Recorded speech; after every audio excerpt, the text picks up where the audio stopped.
struck 3 a.m. The witching hour has begun. Are you ready to be initiated into the Black Magic Coven? Join your sisters, Kaylee, Liz, Marissa, and Andrea, as we meet to discuss the macabre, creepy, and sinister. We call upon the Four Corners to take us to 657 Boulevard, aka the Watcher House.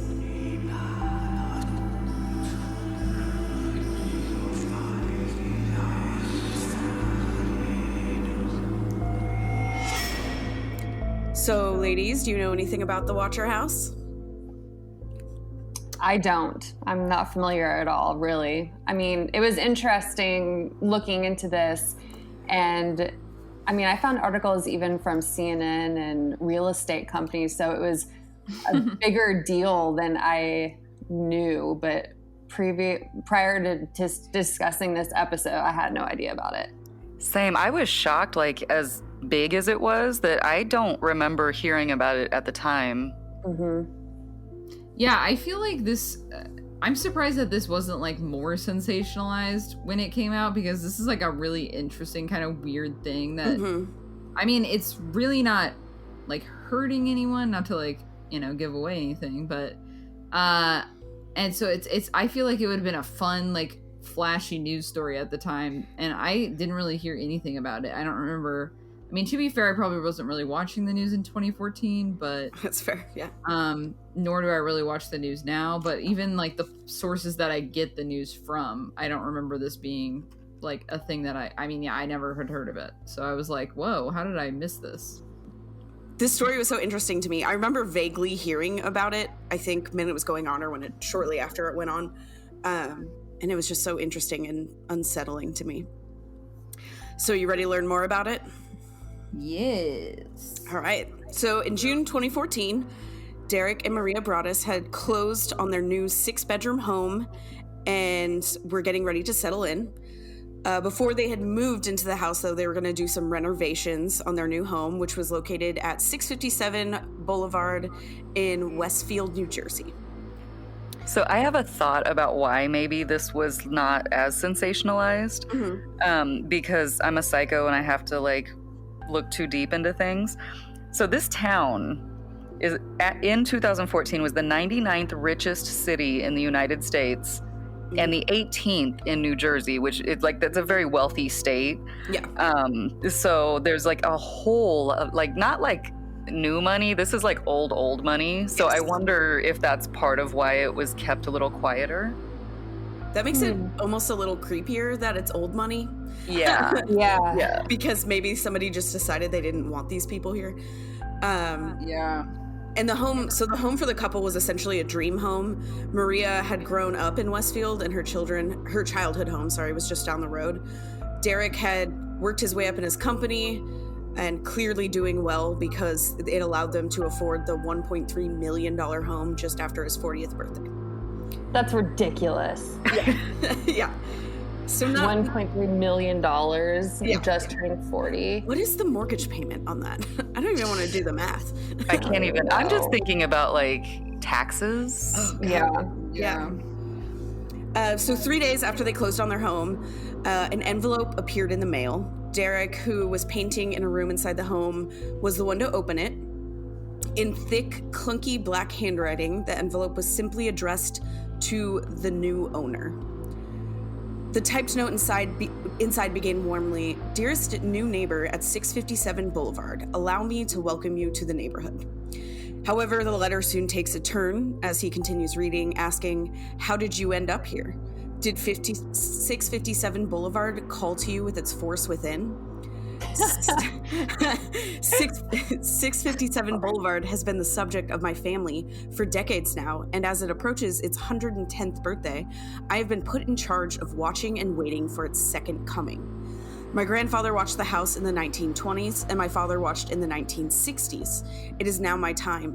Do you know the history of the house? Do you know what lies within the walls of 657 Boulevard? Why are you here? I will find out. So that's not creepy or anything, right? Yeah, I know. Wouldn't that be like, I mean, as someone that is currently on the hunt for a house and how annoying it is to try to buy a house right now. Yeah. The fact that I'm sure it obviously took a long time to be able to it sounds like maybe it took a long time to get to the ability to buy a $1.3 million house. Right. And how immediately soul crushing is it that you get that letter? I know. Like, after 3 days after they closed on the house. Yeah. Like, oh gosh, you're like, well, she. I kind of appreciate the writing though. Like it's the way that it's written. It's like just vague enough to be extremely threatening and concerning, but not incriminating at all. Exactly. You know? Yeah. So the author. Sorry. Did you guys read so after the first letter, I guess he called the police, and the arriving officer was like asking if he had enemies and like was giving suggestions, but like their first, and this was a quote in one of the articles I read, was "What the fuck is this?" Yeah, the officer. Yeah, I have that actually after some of the letter that the officer. How does that make you feel? Like when you're like, okay, I just moved in, I got this letter, and that's instantly like, who'd you piss off? Right. So the author had apparently already been watching the house, noting the Broaddus's Honda minivan in their driveway and the contractors that have been working on the home, seeing, I see already that you have flooded 657 Boulevard with contractors so that you can destroy the house as it was supposed to be. Tisk, tisk, tisk. Bad move. You don't want to make 657 Boulevard unhappy.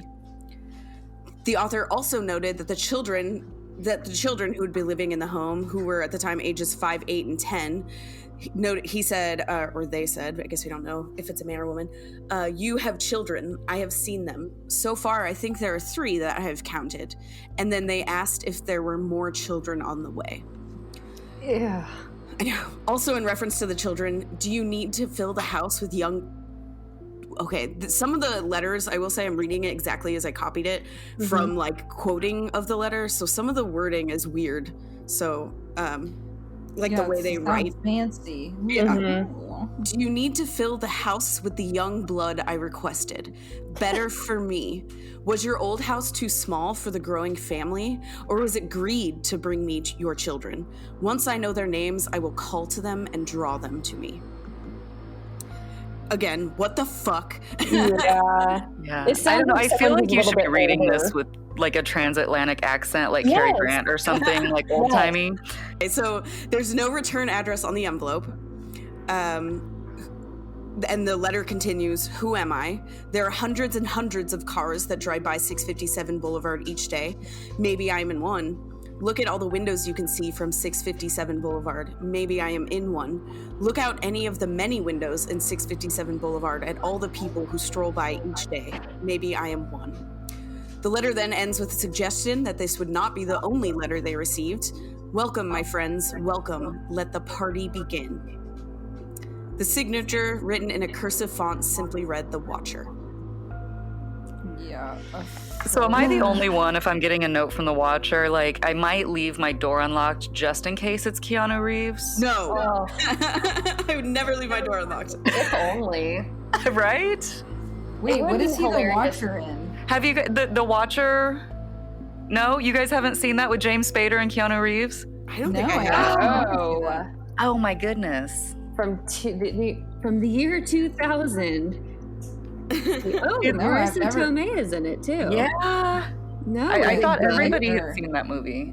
Oh no! It has 11% on Rotten Tomatoes, which it's probably terrible, but like, for the time I watched it, it was great. Damn, is it relevant to this story, or is it like a completely different? No, not like It's from 2001, right? Yeah. I mean, he like cocky and. He's having a battle with the detective basically, and he's like a murderer, and like James Spader's like trying to catch him. So the letter. Sorry, sidetrack. No, you're good. No, I mean, I love a good Keanu distraction. I welcome it. Here's the thing. I would love the idea of Keanu just walking into my home, but he's gonna strangle you. I don't know that I would risk it. Let me take your children and fill my house with your blood or some shit. Like, what? It would be hilarious if like this new couple was actually like oddly into it and kind of would like write letters back. Yeah, they're like, come inside, Watcher. Yeah. Like, you need pen pal, honey. Wink. They're like, it's like these people that are like, we're gonna try reverse psychology, and then they end up having someone come into their house and murder them. So, Yeah. So this is the first letter. Derek was, again, alone at the time. He had just been painting a room in the house. And immediately after reading the letter, turned off the lights so no one could see inside the home and called the police, to which the officer said, "What the fuck is this?" And then Derek asked if there were any enemies, and then suggested moving some contractor equipment for fear that the Watcher would throw it through a window. And that was about it. yeah. Honestly, the fact that he turned the lights off is like, I mean, it's very smart, but I don't think I could do it. Yeah, and I assume maybe at this point there was no curtains in the windows of the house since they hadn't moved in probably yet. not. Yeah. That is why I'm guessing he did it, so nobody could see in from the outside. Can I have to complain for a second about uber rich people's houses and the lack of window treatments? Okay, yes. First of all, window treatments are expensive. You know they can afford them. Yeah, this is a thing. And if you like drive through like Briarcliff or like out in Overland, like these fancy neighborhoods, like there's these like floor to ceiling windows and they're just open. Like you can see in their houses and it freaks me out. Oh, but I love that. Andrea. No. I think it's cool, but also I think I'm too paranoid. Yeah, because if somebody comes to my house, like I'm gonna lay on the floor and pretend I'm not home while they're knocking on my door. And if the windows are open, they can see me. They just look in the window and you're just laying on the floor. Yeah, they're like, I can see you. I'm like, I'm not home. I think I've seen one too many horror movies where like it's dark outside and light inside. Well, and if your lights are on inside, there's a glare and you can't really see outside that well. Yeah, they can see inside perfectly clearly. Yep. It looks cool aesthetically, but curtains, people, or some kind of shade. Okay, that's my soapbox. Okay, back to the Watcher. I almost said The Witcher. Henry Cavill. Anyway, after returning to his family, which was still residing in their former home, and sharing the letter with his wife, they decided to email the former owners of the house, John and Andrea Woods, to ask if they had any idea who the Watcher could be and why they would write, "I asked the Woods to bring me young blood, and it looks like they listened." That's terrifying. They received. So they never bring their kids in here, right?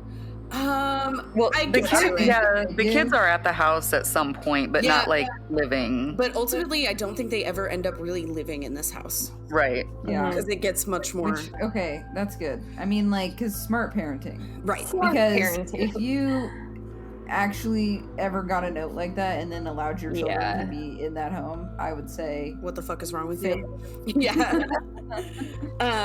So they received a response from the Woods that said they had received an odd letter from the Watcher shortly before moving, alluding that they too had been watched, but they never received anything like it in the 23 years they had lived there prior to moving out. So they just threw the letter away and didn't think anything of it. The following day, the Woodses went with Maria to the police station, and they were told not to mention the letters to any of the neighbors, as they were all suspects. And naturally, after receiving such a terrifying letter, the Broadduses were on high alert. Derek canceled a work trip. Maria was hyper aware of her children at all times. When walking a neighbor through the house to show off some of the contractor work, chills shot down her spine when the neighbor woman said, "It'll be nice to have some young blood in the neighborhood." Okay, that right there. Like, who uses that phrase? So I think that's a very like old-timey phrase because it, like you mentioned early on, it's an old neighborhood, it's old money. They don't see a lot of like new families come in. It's all like a lot of older people that have been there for years and years and years. I always think about like old like gangster types like talking to like young dudes like, "Okay, young blood." Yeah. Yeah. I feel like it was used more like. Well, I think it's definitely used more like it was used more a long time ago. Yeah, like, in older generations. It's so great to see some young blood. Like, it is a weird thing to say, though. It really is. Yeah. So one morning, the general contractor arrives to find a heavy sign that had been hammered into the ground was missing. And 2 weeks, so that was like an unusual thing that happened outside the house. Then 2 weeks after receiving the first letter, Maria arrived at the home and was greeted with a new envelope with the same thick black writing on it. She immediately phoned the police. This time the letter was addressed to them by name, misspelled, but clearly addressing them Mr. and Mr. Mr. and Mrs. Broaddus. So they spelled it Braddus instead of Oadus. I don't know how you spell Broaddus. They spelled the name wrong, okay? It's like Braddus. The Watcher boasted about all the information they had learned over the weeks, like things about their children, including their birth order and nicknames.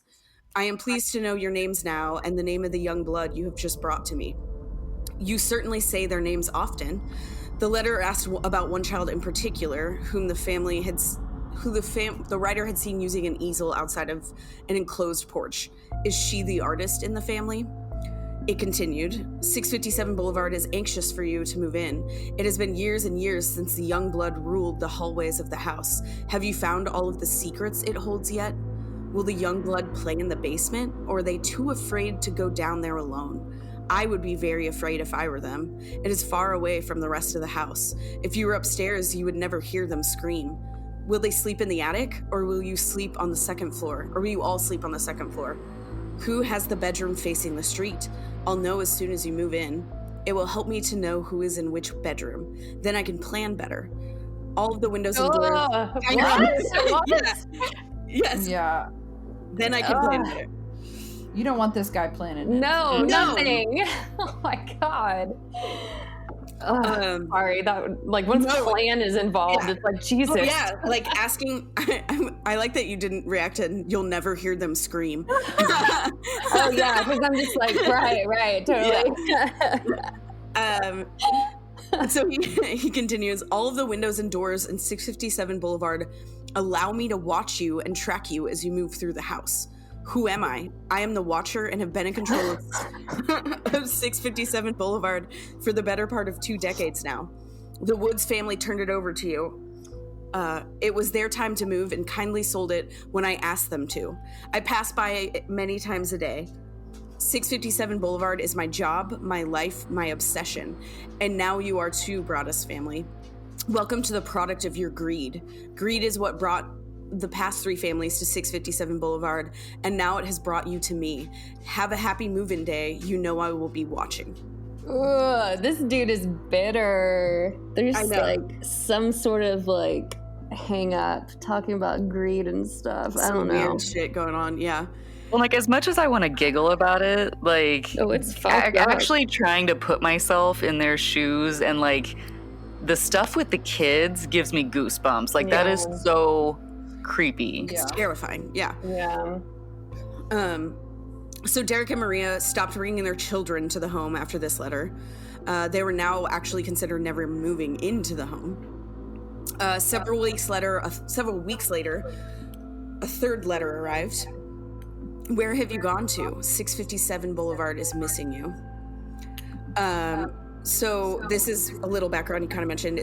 Westfield's located 45 minutes from New York and is largely filled with well-to-do families. Housing is difficult to come by and often leads to bidding wars.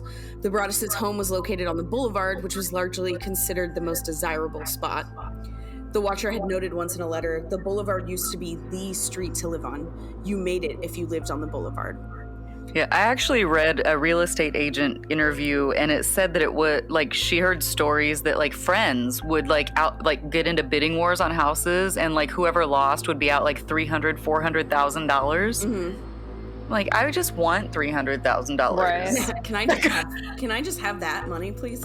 Could this be someone who was just outbid and bitter, and they knew the property after doing a walkthrough? And that's literally my next step is the Broadduses began to speculate that maybe the letters were coming from someone who had lost to them in a bid. But they later found out that only 2 others had bid, and one of them had actually backed out because of a medical condition, and the other had found a different home. So only 3 Insanity? Insanity? Was that the the medical condition? Yeah. Psychosis? I don't know. But then also they speculate if it was someone who actually lived on that street because they constantly mentioned the contractors in their cars. So it seemed like they were posted up somewhere so they could constantly see the comings and goings on of the house. Well, I thought the nicknames was weird because that's not something that you would maybe you could get on their Facebook page but usually nicknames are something people just call each other in private so within earshot. Yeah, exactly. Yeah, they can hear. And like, they weren't actually living there, so I assume when they brought the kids by the house, they were just, the kids were left to run around while the parents were doing work or something. Mm-hmm. Well, but yeah, Maria's frantic, and like every time the kids go out in the yard, she's like screaming their names. Right. So I guess depending on how many neighbors are adjacent to them, it could be like probably 5 or 6 houses. Yeah. Okay, and this is also creepy, is like the letters were postmarked, so they were sent from a mailbox. They were sent from Kearney, which was a post office in northern New Jersey.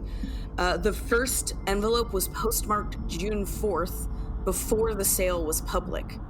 And the Woodses had never put up a for sale sign. And only a day after the contractors arrived. So the letter was sent only one day after the contractors had arrived, before the sale was made public. The easel that was mentioned in one of the letters was hidden by vegetation and was only visible if you were right behind the house or next door. Ew. So to me, that narrows it down. Yeah. Yeah. So this is when like suspects kind of start to come in. So at one point at a neighborhood barbecue, because of course they have giant neighborhood barbecues, Derek began chatting with John Schmidt, who had lived 2 doors down. John told him about the Langfords, who lived between them. Peggy Langford was in her 90s, and several of her adult children were all in their 60s, lived with her. The family was apparently a bit odd, but the neighborhood kind of passed them off as harmless. John spoke specifically about Michael Langford, who didn't work and had a beard like Ernest Hemingway, as kind of a Boo Radley character. I love that multiple articles like relate him to Boo Radley. Yeah. Mm-hmm. And I'm like, I almost feel bad. Yeah. Because I think he was diagnosed with schizophrenia at a young age. Yeah. But that's like a really, yeah. And Derek, like, this for him kind of convinced him that it had been solved, because the family had lived there since the 60s, when the watcher's father, the letter had said, had begun observing the house. And Richard Langford, the family patriarch, had died 12 years earlier, and the current watcher claimed to have been on the job for the better part of 2 decades. So when Derek mentioned this to detectives, they said they were aware and had already interviewed Michael, who had sworn up and down that he knew nothing about the letters. So this house is like is directly next to them, where the Langfords live. But I don't know if you guys saw one of the like old, it wasn't the main detective on the case, but somebody that was there had said when they interviewed him, a guy named Lugo, that the narrative of what he said matched the things that were in the letters, but that they had no evidence, so they couldn't follow up on it. So like this one to me was like kind of dropped. Yeah, I think so too. Yeah. Yeah. Because they're right next door. He doesn't leave the house really because he doesn't work. It would make sense if he was just kind of observing everything going on. Mm-hmm. So the police said with not much to go on, there really wasn't much they could do. So they were kind of just like, well, nothing will probably happen. Maybe, hopefully, probably nothing will, The cops are just like, it'll probably be okay. Well, and I love the neighbors that are like, oh, they're weird, but they're fine. Like, they're harmless. Like, who says that? But, like, people, anytime there's a serial killer, all the neighbors and, like, everybody's like, oh, but he was so nice. Yeah. So Derek decided he was going to start his own investigation, and he essentially becomes obsessed with this. He sets up webcams in the house and crouches in the dark, waiting to see if he could catch anyone watching. He created maps of the neighborhood, marking anywhere that could be considered within earshot. The Langstons were the only neighbors that had been there since the 60s, so he's like researching all the neighbors there. They employed a private investigator who ran background checks and staked out the neighborhood. They hired former FBI agents. One of them was actually the real-life inspiration for Clarice in Silence of the Lambs. That's like insane to me. I know, yeah. One agent noted old-fashioned ticks in the letters, possibly indicating an older writer. The envelope was addressed to M/M Broadus. The salutation included the day's weather, warm and humid, sunny and cool for a summer day, and the sentences had double spaces between them. Robert Lenehan, one of the FBI agents, didn't think the Watcher would actually follow through with the threats, but there was some erraticism in his letters, and anger that seemed specifically directed towards the wealthy. So in one of the letters, it's mentioned, quote, "The house is crying from all of the pain it is going through. You have changed it and made it so fancy. You are stealing its history. It cries for the past and what used to be in the time when I roamed its halls. The 1960s were a good time for 657 Boulevard when I ran from room to room, imagining the life with the rich occupants there. The house was full of life and young blood. Then it got old, and so did my father, but he kept watching until the day he died, and now I watch and wait for the day when the young blood will be mine again." It's like, what the hell does that even mean? Yours again. Yeah. Yes.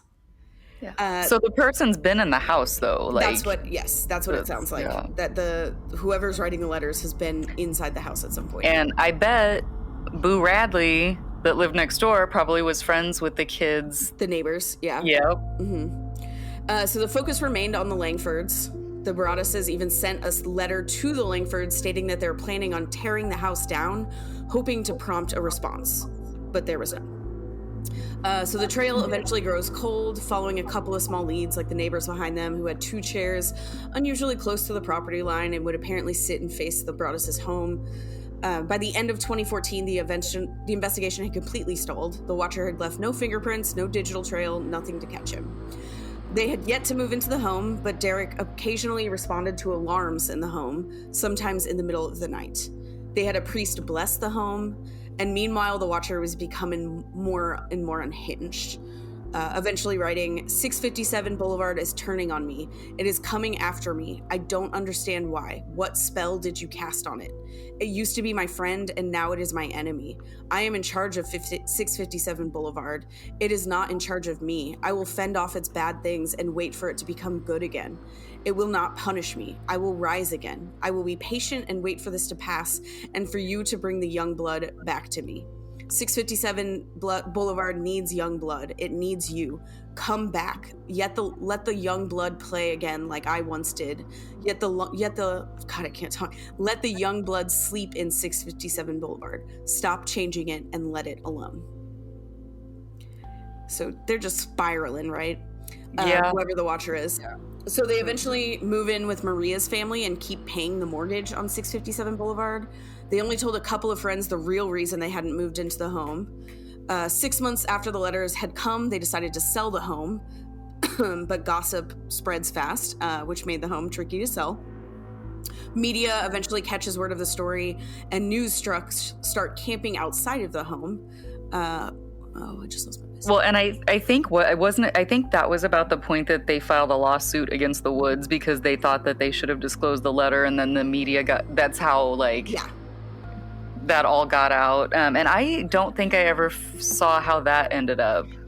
I might have notes on that.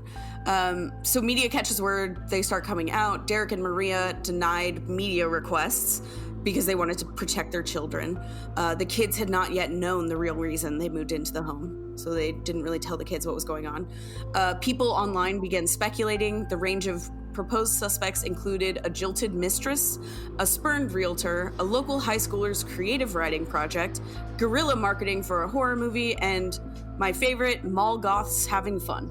It has to be the mall goths. It's always the mall goths. Just the mall goths fucking with some unexpected family. Absolutely. Oh my God, I'm dying.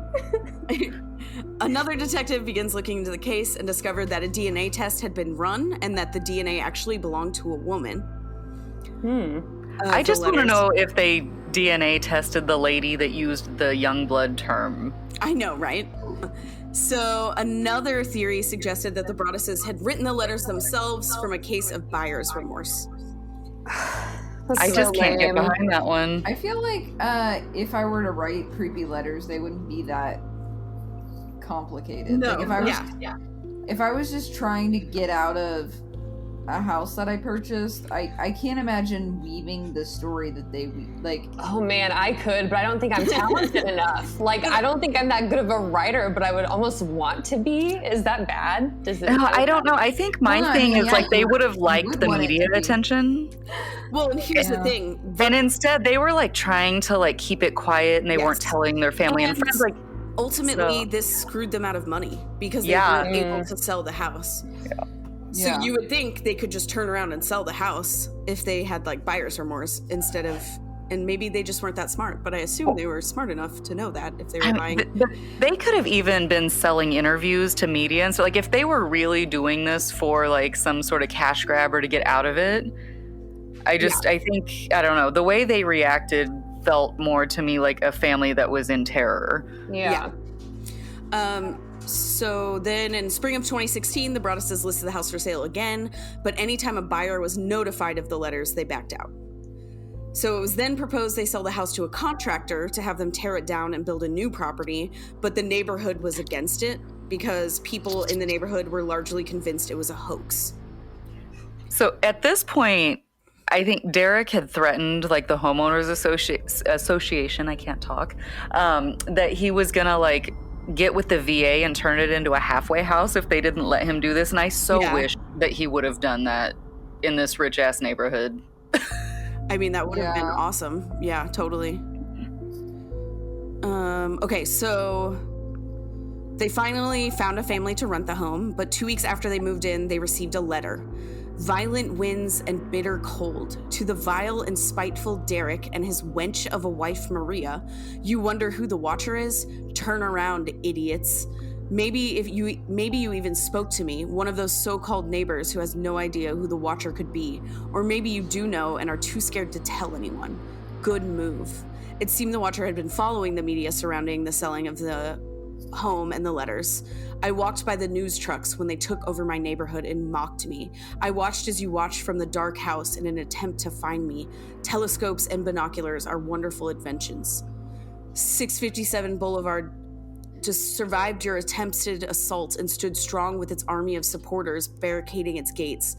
My soldiers of the Boulevard followed my orders to a T. They carried out their mission and saved the soul of 657 Boulevard with my orders. All hail the Watcher. The letter also indicated revenge could come in many forms. Maybe a car accident, maybe a fire, maybe something as simple as a mild illness that never seems to go away but makes you feel sick day after day after day after day after day. Maybe the mysterious death of a pet. Loved ones suddenly die. Planes and cars and bicycles crash. Bones break. I mean, I guess if you mention all of the things and then one of the things happens, the Watcher's gonna be like, ha! Yeah, Right. that was me. Yeah, the person's like, oh my god, I just got a cold. It's the Watcher. They finally got me. I mean, to be fair, if this was like in 2020, getting sick is very scary. Oh, yeah. Yeah, that's very true. Definitely. But yeah, I mean, not as heavy in 2014. No. So the police still don't have much to go on. Time went by, and the Broadduses no longer lived their days. I don't know. I have this crazy theory that there's like some kind of like tunnels, because you know, like rich people do weird like Illuminati sex cult shit. Yeah, and, like, totally. Like the whole neighborhood's in on it, but there's like tunnels, and they're getting into the basement and listening to them. No. So that is so funny because so I went to during the pandemic, I was in Texas at one point. I went and drove there and stayed in like the middle of freaking nowhere in a cabin with Blair. And my sister, who lives in Dallas, came down and hung out with us, like in our little Airbnb. And there was like a hot tub with like a TV outside, which is kind of specifically why we got this place. And so we were like all sitting in there, and we're gonna play something on YouTube. So we like pull up YouTube, and there's a video that's suggested, and it's like how to build an underground tomb or something. And we were like, what the F? No, like from the and then recommended from whoever had watched it last. Yeah, I mean, it was just like a recommended video. Now, it was one of those videos of like, it's like somebody in the middle, like in some like country that I don't know, that's like, you know, where it's like, has like jungle environment, like very like, you know, lots of mud and like trees with big pretty leaves and stuff. And it's one of those channels where they like just build their own stuff. Like it's like he had a bunch of different videos where it was like, I'm gonna build my own pool, or like I'm gonna build this or whatever. But I mean, literally it was funny though, because my sister brought her boyfriend and he was like very into this video and watched the entire thing. Oh like my God. we were like all just like distracted as heck, but it was just a video of how to, you know, build this underground tomb thing. And so then my sister that night was like, I literally couldn't sleep because she was I just thought convinced someone was gonna come out and like murder me. No, seriously, like up here, like in Northeast Kansas City, like from the old like mobster days, there are houses that have tunnels Yeah. from house to house. So like this is what I'm picturing in this neighborhood. Yeah, I can totally see that. So the Watcher was no longer the only person sending anonymous letters in Westfield.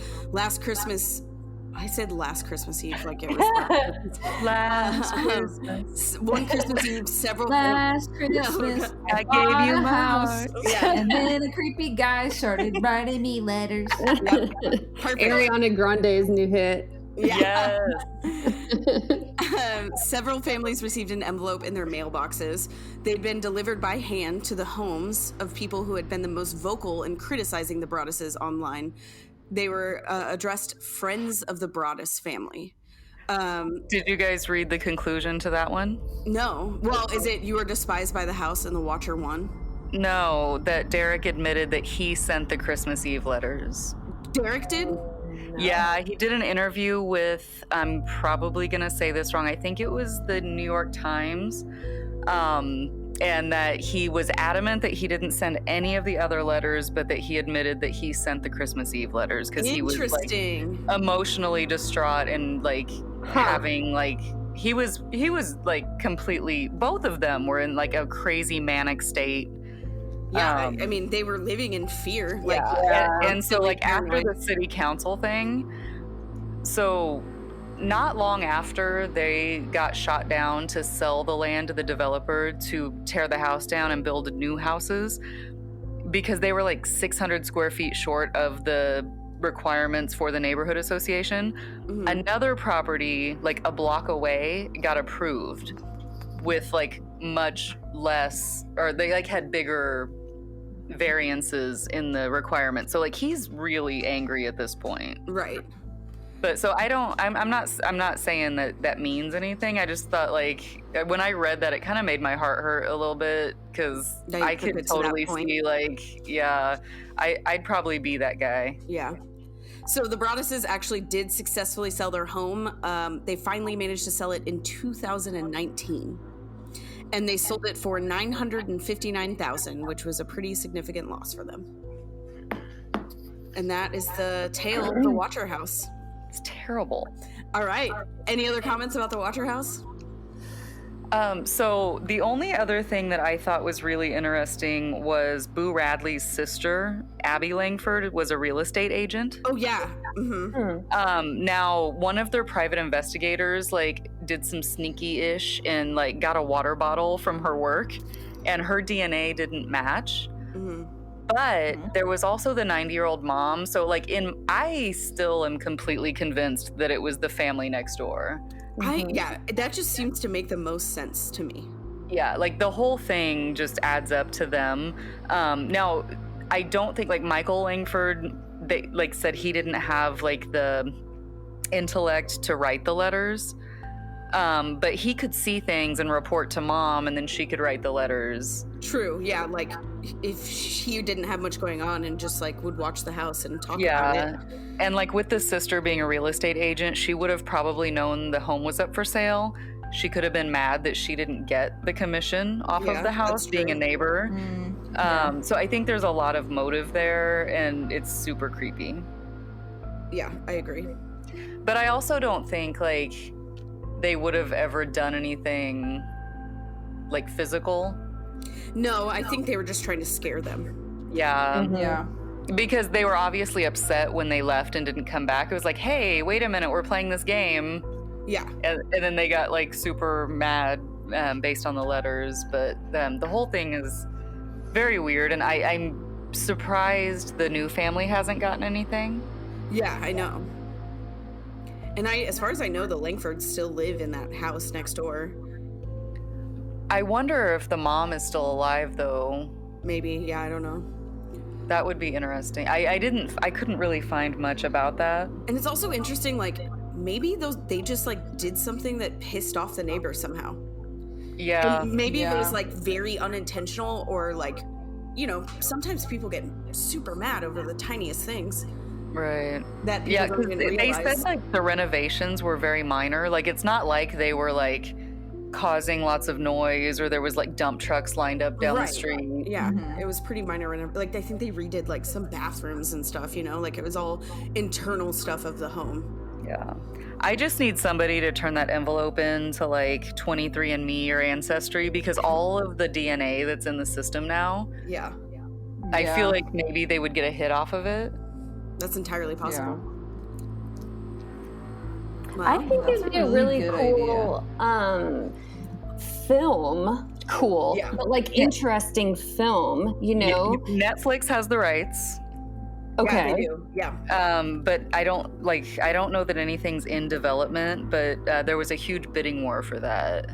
Okay, because I'm thinking, this makes me sort of think of this voyeurism, like sort of like old Dario Argento films, Giallo, or the POV point of view in like the first part, the opening scene in Halloween with Michael Myers. Like you have the antagonist, and their eyes are basically the camera's eyes, right? Yeah. And it's just a very, very like De Palma, like Brian De Palma style to me. And if executed well, like this could actually be a really cool film. I'm glad no one got hurt in the process of this madness and stuff, other than like psychologically and emotionally. Yeah.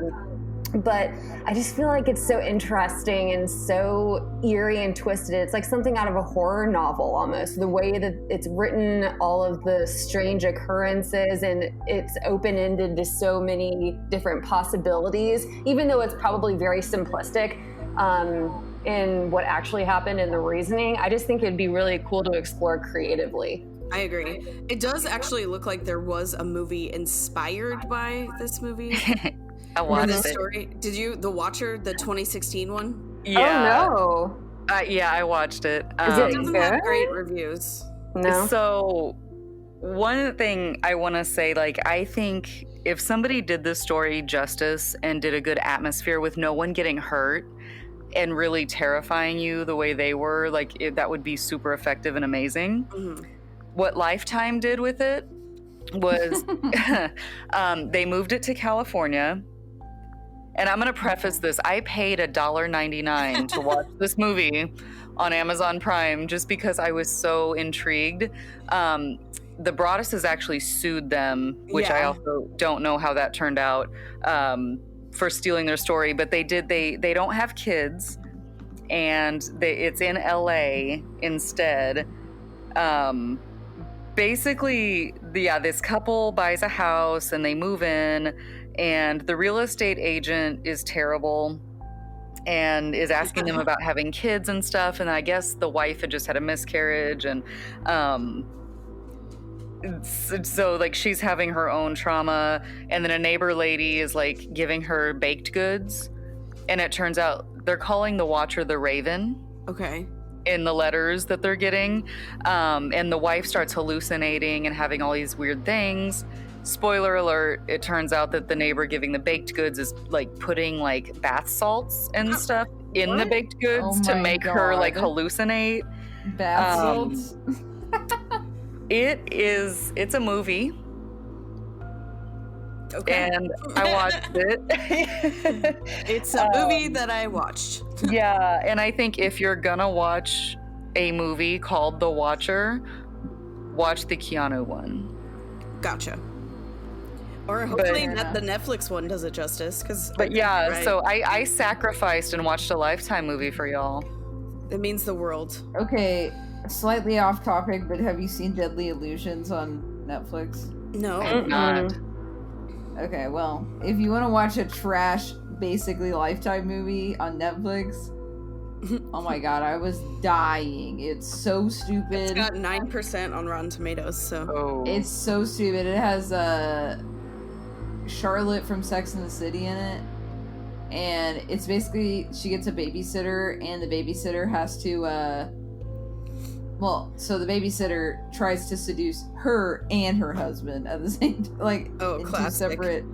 It's just, oh my gosh. But then, of course, it turns bad. Anyways. Oh, yeah. Wait, had Charlotte done anything since Sex and the City? I think she's done some stuff, but not a lot. Okay. I feel like I never saw her. Yeah, she's definitely not the most famous of the four. Right. Yeah. I feel guilty about my old obsession with Sex and the City. Looking back is like kind of like all of the issues that show has. Yeah. Now, but I still, yeah. That's basically, as someone that has lived, through a lot of realizations in the world. I think all four of us enjoy media of some kind that now is problematic. Yeah, for sure. Yeah. It's hard. Yep, that one's mine. Yeah. All right. So, what's casting a spell on you this week, ladies? I have one from Panic Fest. That I can't say best of fest because there was so much this year. Yeah. But something that's available for people to watch. Because normally I come out and I'm like, hey, I watched this great movie and nobody can see it for a year. But this one is Jacob's Wife with Barbara Crampton and Larry Fessenden. And it was so great. I know it's available streaming several places, and I did read that Shudder acquired it. So I don't think it's on Shudder yet, but I think it will be. Awesome. But it is like on Google Play and I believe Amazon Prime to rent. And just like normally I'm not a big vampire person, but this movie breaks a lot of weird barriers, and you get to see Larry Fessenden's butt. I'm gonna say that much. And it's nice to see like older actors that are in the genre just really like giving it their all. It looked like they were having fun, and it's like a really great movie. Like I just really enjoyed it. Kaylee, did you check that one out? I did also enjoy that one. You saw it too, didn't you, Liz? I did not. I didn't see that one. I thought you saw that one for some reason. Yes, I did see that one. I highly recommend it as well. Mine is also from Panic Fest. There were two movies specifically that, again, I don't know best of Fest, but that just like stuck with me the most, and they are Censor. Yes. And Honeydew. Oh, Honeydew. What's Censor? What was that about? So Censor's about like a British film censor back in like the 80s when video nasties were a big thing, and her job was to work with these other people to pick essentially what horror movies could and could not be released, like what to censor in the movies. Like, oh, just eliminate this beheading and then you can show it kind of thing. But she gets obsessed with her sister had gone missing when she was younger, and she basically gets obsessed with one of the directors of the film and is like trying to find her sister, basically. Yeah. So Censor I can get behind. I would love our listeners to watch Honeydew, and then we can all fight. Honeydew is wild. It's just so wacky. Yeah. I'm taking it you didn't like Honeydew. I'm not gonna say I didn't like it. It was just so, I did not know what I expected, and I watched it and I was just like, what the fuck? This is insane. Yeah, I don't want to get spoilery, but I feel like this would be a great like conversation. Like once more people have watched it, please at us about your thoughts about Honeydew. I would love that. Yeah, I'm curious to know what other people saw it, because Marissa and I talked about it briefly, because you had mentioned, Marissa, to catch it at Panic Fest if we could, and I think I was like one of like 5 people in the theater.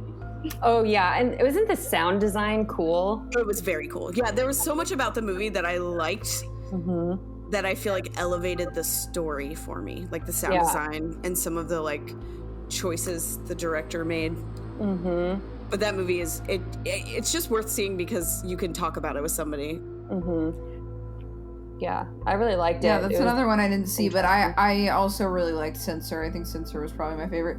It's interesting because I watched Signal Broadcast Intrusion, which is it was at South by, and I really liked that one, and I think it's very similar to Censor.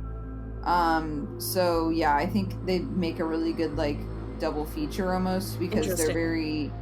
It's like about signal broadcast intrusions, which are these things that like during the middle of TV, like somebody will be able to hack the signal and like put something random on it. Yeah. And so it hasn't happened very much, but basically this guy gets obsessed with this one particular one and he starts going down this rabbit hole trying to like figure it out. And it's a very similar vibe to Censor. So yeah, I really like both of those. But mine is going to be totally off the wall for my thing that I'm loving this week, and it's just the fact that The Circle season 2 is back, y'all. Literally my biggest guilty pleasure reality show, other than probably RuPaul's Drag Race, which is my number one. But I am legit gonna start the season as soon as we're done talking. Yes, I freaking love The Circle. It's so good. Oh my gosh. So yeah, I'm so happy that it's back. So that's my. Did anyone else watch The Circle? Miranda? No, I didn't. Miranda. I just mashed Andrea and Marissa's name. I'm Samantha. We've got Samantha and Miranda. Who's Charlotte?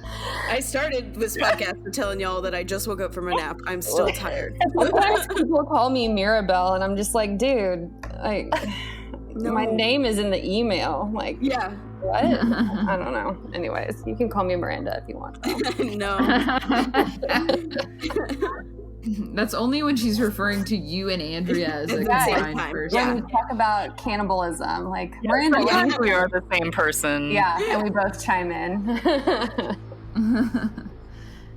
So wait, neither of you have seen The Circle? No. Oh man, it's so silly. I mean, it's really like stupid, but I think it's I think though, as far as reality TV shows goes, it has genuinely like fun people in it that I actually like watching play this game.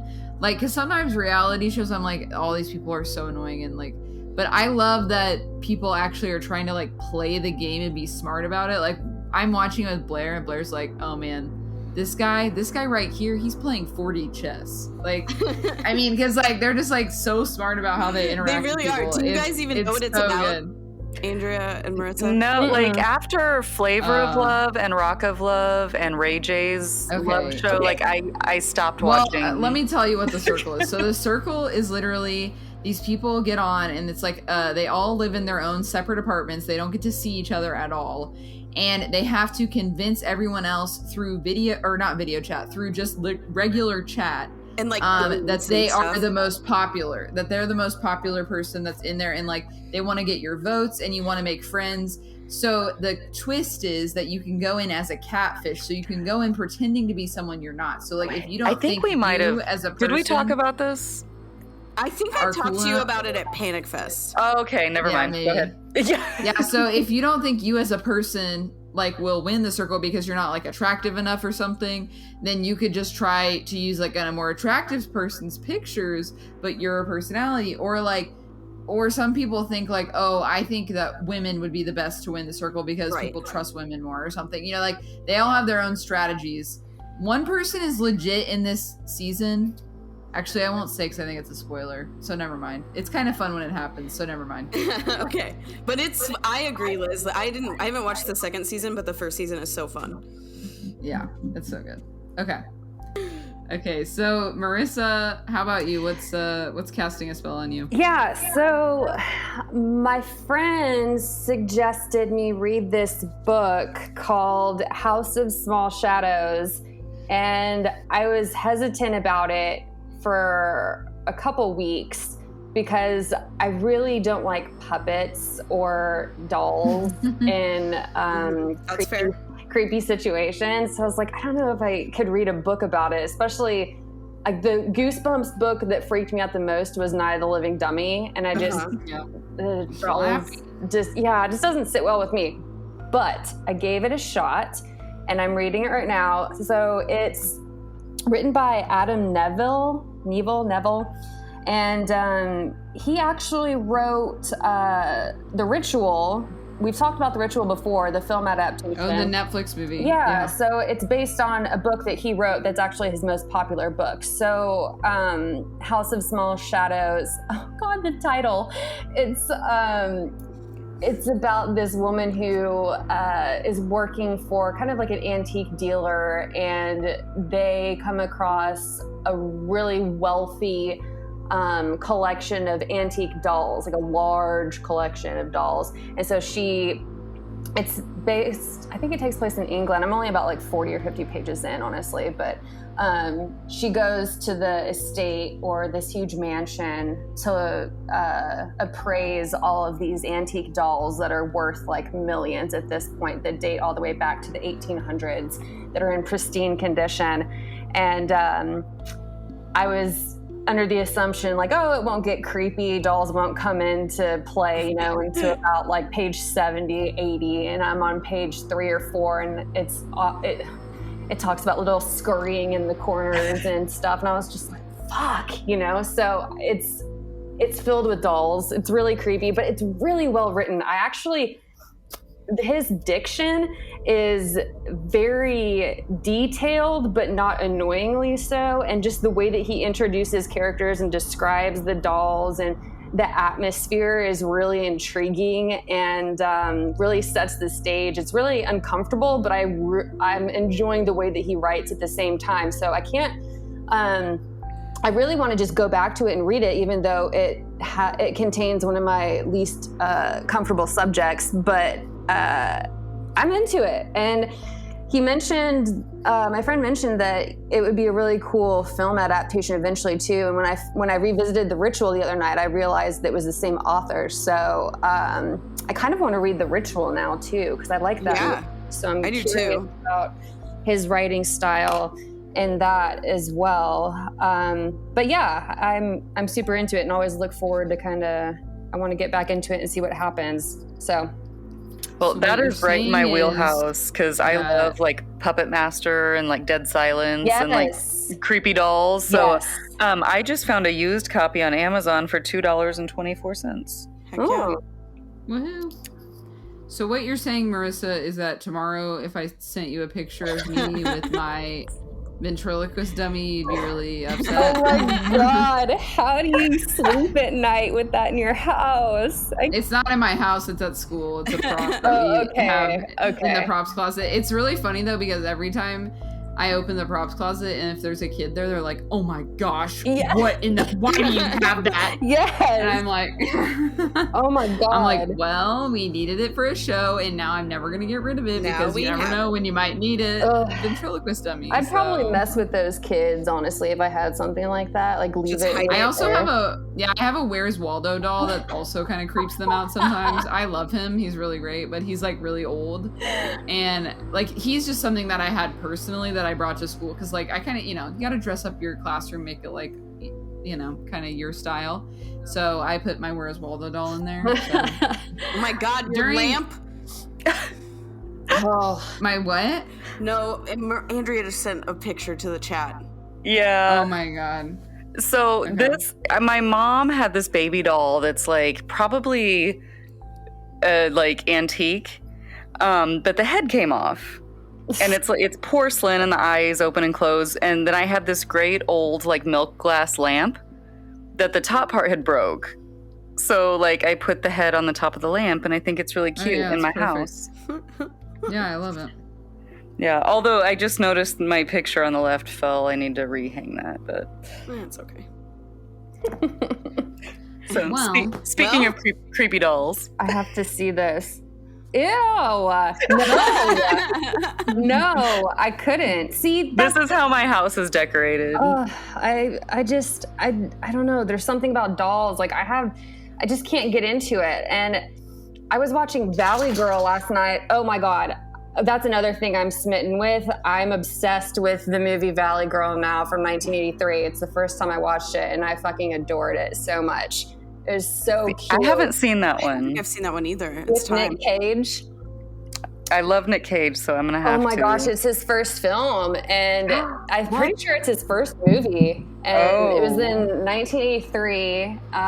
Female director, great female gaze. Music, the soundtrack is fantastic. Is the cutest love story I've seen in a long time. And you're talking to someone who does not really care for rom-coms or romance stories, but it was so damn cute. I loved it. And but one of the scenes, the Valley girl, the protagonist, she's sleeping with this creepy ass doll that is like a court jester / like porcelain clown. I was like, what the fuck is that? You know, like everything in the movie was great except for that, which was horrifying. And I don't know how anyone would sleep with such a beast in their bed. It was really disturbing, but everything else is fantastic. So I'm kind of obsessed with Valley Girl now. If you haven't seen it, you should definitely watch it. No, it's time. It's time. All right. Well, thanks everyone for tuning into our episode. Make sure you check us out on Instagram, Facebook, and Twitter. You can find us everywhere at Black Magic Coven, and subscribe and be sure to leave us a review. So be sure to tune in to our next episode where we will be talking about the Black-Eyed Children. And this concludes the gathering of the Black Magic Coven.